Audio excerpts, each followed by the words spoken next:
Last season, Leeds United had a couple of departments where they looked especially thin. Specifically, that includes the right wing, number 10. We know about that. We filled that role with Harry Wilson and potentially maybe Julian Brandt.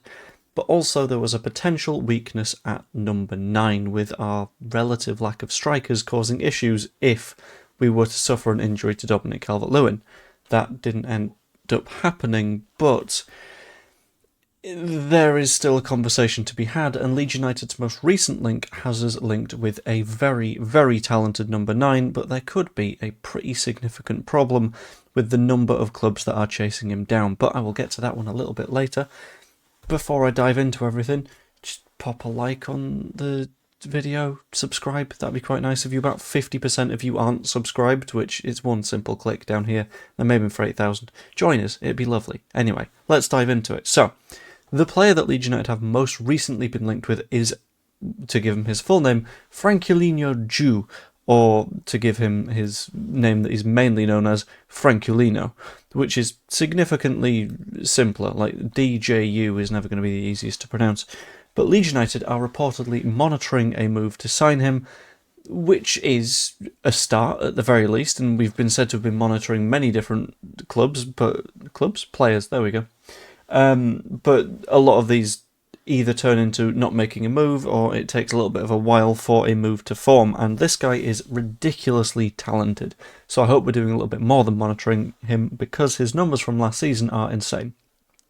At the age of just 22 years old, guy's from Guinea-Bissau, so occasionally we'll hop off to AFCON if we do sign him, but at FC Midtjylland last season in the Danish Super League, his numbers were genuinely bonkers. So, in the league, 21 appearances, which you think, okay, that's a decent amount of football, fine, you're 22, 21 appearances, it's not too much to lead to some potential long-term injuries. What sort of numbers were you putting up? Well, he only managed to get himself 3 assists, which is potentially a relatively disappointing situation until you look at the fact that in those 21 games he managed to score 17 goals in the league.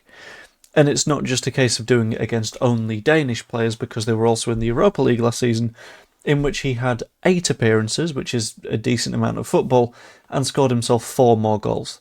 So, across 29 matches last season, in the league and in Europe, the guy managed to get himself 21 goals and 3 assists. 24 goal involvements off 29 matches, which is madness. That's huge, that's insane. And that explains a lot of sort of individual details about this move, because he was signed from Benfica in 2023, and Midtjylland thought, right, okay, we've got a good player here that we can ideally keep for a very long time and flip him for a profit. They signed him for about €2 million at the time, which for them is a fairly reasonable investment, and the idea would be, over the long term, turn him into a bit of profit. And they will have done more than that, because they are of the opinion that they don't want to sell him just yet, because they want a Danish Super League record sale, which currently sits at €25 million. And you might think, well, surely we can test the water, chuck in a bid of €20 million, and hopefully he'll come and join us. That would be the case if we weren't in a situation where a Saudi league club had already offered €25 million to sign him this summer, which means that we are very clearly in a position where, ideally, we'd be able to just sort of test them, go, right, 20 million plus 5 in add-ons, all this kind of crap. No, they are already actively saying we want more than €25 million, and they have proven that by getting a bit of that size and just slapping it back, which means that we're looking at least 26, maybe up to €30 million to sign Franculino, who is, let's be honest, very probably worth the money, because he's a ridiculously good player. Couple of interesting notes on this one. The first of them I'm going to get into is the other clubs that are potentially looking at doing this deal and why it could be incredibly difficult for us to do. And afterwards I'll look at sort of how it's affecting our transfer strategy and what it could mean for DCL. But other clubs that are looking to sign him, and the bright side of this is it proves that at the very least we're looking for a number 9, we're in that market. But this could be very tricky, because the other clubs that have an interest are Fulham. Okay, fair enough, we can outbid Fulham, potentially. That's how we got Harry Wilson. We were the more attractive prospect. Very nice, love it. Brentford, little bit more tricky. little bit more difficult. I think they've got European football, so that could make it quite hard. And then you look down the list, Everton. Ooh, also not easy. Very decent side a lot of the time. New stadium, shiny stadium. Okay, that's tricky. At least the final one that we're in competition with will be easy. Newcastle. Shit. Newcastle, who have astounding amounts of cash and are willing to throw it at whichever player they might potentially want. This could be a very difficult one to get done, and if we do get it done, it's clearly a sign of intent from the club that we are willing to not only fight, but win these battles to sign players, and that'd be a very, very nice thing for us to do. And importantly, it would be very telling of our new strategy going forwards. Now, this arguably is me reading into potentially disparate stories and going, this is a clear pattern that's building up. And let's be honest, that is exactly what's happening. But I do think there is a pattern that is starting to show itself that is potentially very, very interesting around what it means for Leeds United's strategy for this season. Because last season there was a very, very, very clear pattern of 26 to 28-year-olds that had plenty of experience that we were looking to sign and say, look, you are the core of the squad, you are experienced, we'll get there. This season seems to be different. Because yes, you've got Brandt, who is experienced and all this kind of stuff. We've got Wilson, who is experienced, etc., on a free. But I think the direction that we are mainly looking to put the big fees is going to be those young, upcoming players that we can make the core of our team going forwards.